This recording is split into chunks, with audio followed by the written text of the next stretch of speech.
سمیع سادات وایي د طالب مشرانو نیولو ته چمتو وي. بلخوا روسي طالبانو ته څه پیغام ورکړی نو جزئیات هم دلته وګورئ او چینل هم سبسکرایب کړئ. سمیع سادات وایي د طالب مشرانو نیولو ته چمتو وي. د متحده جبهې مشر جنرال سمیع سادات ویلي د طالبانو حکومت د مشرانو د نیولو لپاره چمتو دي، خو د مقاومت احتمال هم لیدل کېږي. هغه زیاته کړې پوهېږي چې هغوی طالبان به مقاومت وکړي او کېدای شي د همدې له امله پرې دوی ډزې وکړي. تر دې وړاندې نوموړي ویلي وو چې د طالبانو حکومت به ژر وپرځېږي. طالبان بیا وایي تښتېدلي جنرالان دوی سره د مقابلې توان نه لري. بلخوا د روسیې د بهرنیو چارو وزارت ویاندې ماریا زاخروا ویلي له طالبانو سره اړیکې او همکاري د سیمې د امنیت د پیاوړتیا، د ترهګرۍ او د نشه یي توکو د قاچاق پر ضد مبارزې لپاره ځانګړی اهمیت لري.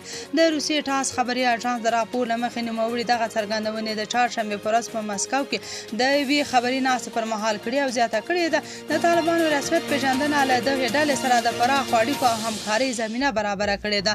زاخروا وویل د روسیې دریځ ته د بیا کتنې خبرې ناسمې دي. موږ تل افغانستان سره متقابلې او ګټورې همکارۍ ته ژمنه او دا به دوام لري. د روسیې د سترې محکمې پریکړې د کابل او اوسني حکومت سره د بشپړ مشارکت لاره خلاصه کړه.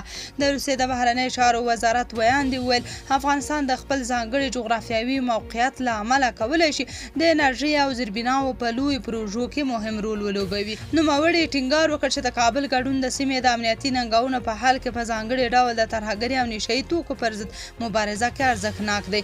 هغې زیاته کړه موږ همداراز هڅه کوو چې له افغانستان سره خپلې فرهنګي او بشري اړیکې لا هم ژورې کړو. تاسو په دې اړه څه نظر لرئ؟ کمنټ کې شریک او چینل هم سبسکرایب کړئ.